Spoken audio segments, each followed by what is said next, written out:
900 વર્ષ પહેલા વેલડું બચાવવા પોતાનું બલિદાન આપનાર સુરાપુરા ધામ ખાતે વીર તેજાજી દાદા તેમજ વીર રાજાજી દાદાની ખાંભીઓ આવેલી છે.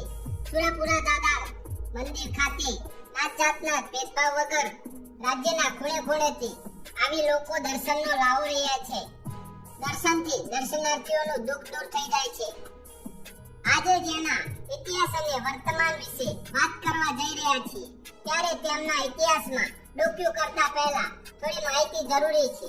આજે ગામડે ગામડે પાળિયા પથ્થરની ખાંભી રૂપે સૂર્યનારાયણની સન્મુખે ખોડાયેલા છે. એ સુરાપુરા તરીકે પણ ઓળખાય છે. શૂરવીરનું જીવન અને મરણ બંને પ્રેરણાદાયી રહ્યું હોય, જેમણે ગૌ, બ્રાહ્મણ, નારી અને ધર્મની રક્ષા માટે જાત જાત જોયા વગર પોતાના સંતાન પરિવારની પરવા કર્યા વગર જગત મોહમાયાને પરવારમાં ખત્મ કરીને પોતાના શીશ મહાદેવના શરણે ધરી દીધા હોય, એ આજે 900 વર્ષ પછી પણ પોતાના મહાન કર્મથી જાગૃત થઈને પૂજાય છે. જેનામાં એ વંશ રહેલો છે. એ ખાંભીઓ આજે સુરાપુરા દાદા કહેવાય છે. આજે જેની વાત કરવાની છે એ સુરવીરની ખાંભી હાલની ચિંગી ધરતીમાં આવેલ પીપળી વટામણ રોડ પર રોતલ નજીકના ઘોડાદ ગામે છે. આશરે 900 વર્ષ પહેલા એટલે 1100 ની આસપાસનો ઇતિહાસ છે. બારોટ જીરા ચોપડે પણ આ ખાંભીઓનો ઉલ્લેખ જોવા મળે છે.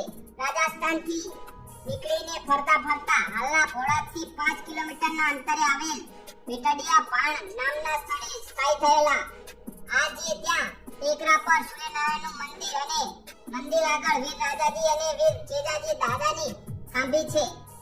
વીર રાજાજીનો પરિચય મેળવીએ તો વિક્રમસિંહ શિવસંગજી અને માતા ગંગાબાના દીકરા અને ક્ષત્રિય કુળના ચૌહાણ શાખના રાજપૂત વીર રાજાજી અને વીર તેજાજી એ સમયે જ્યારે ચારણની દીકરી વેલડું લૂંટાણું હતું ત્યારે એ ચારણની દીકરીઓનું આબરૂ બચાવવા વારે આવ્યા.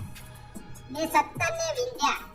17 નરાધમોને માર્યા, પણ પાછળથી ઘા થયો. પણ એક ક્ષત્રિય જ્યારે ધર્મના ધીંગાણે ચડે ત્યારે એ કહેવાય છે કે સાક્ષાત માં ભવાની એનામાં ઉતરે છે.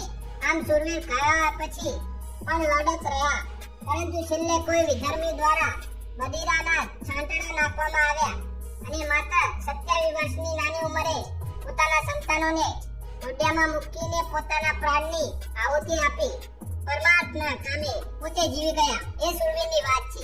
ત્યારબાદ વર્ષો વીતતા ગયા. બહાર ગામથી ઘણા ચૌહાણ રાજપૂતો દાદાની ખાંભીના દર્શન કરવા આવતા.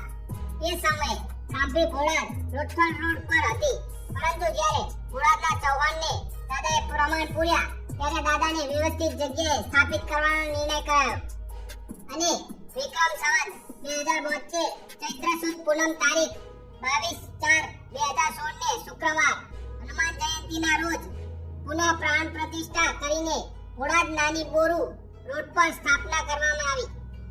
આજે કળિયુગ અને વિજ્ઞાનના યુગમાં અઢળક પ્રમાણ આપીને દાદાએ પોતાની મોજૂદગી આજે પણ છે એ સાબિત કરી બતાવ્યું છે.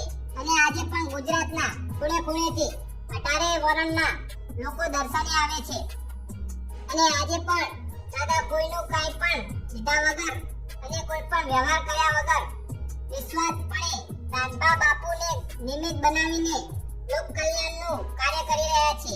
એવું લાગે જાણે જીવતા સેવા કરવાના ઓરતા અધૂરા રહી ગયા હોય, એમ દાદા આજે પાળિયા થઈને સમાજને સાચા માર્ગે દોરી રહ્યા છે અને તકલીફમાં મદદરૂપ થઈ રહ્યા છે. આજે જે જગ્યાએ દાદા બિરાજમાન થયા છે એ જગ્યા એક ધામ બની ગઈ છે. અન્ન ક્ષેત્રની સેવા કરવામાં આવે છે અને કોઈ પણ કાગળ પેન કે ચોપડા વગર દાદા પોતે જ એનું સંચાલન કરી રહ્યા છે. સમાજના દીકરા દીકરીઓ પણ દાદાની સેવામાં ખડે પગે હાજર થઈ જાય છે. ગામના પાદરી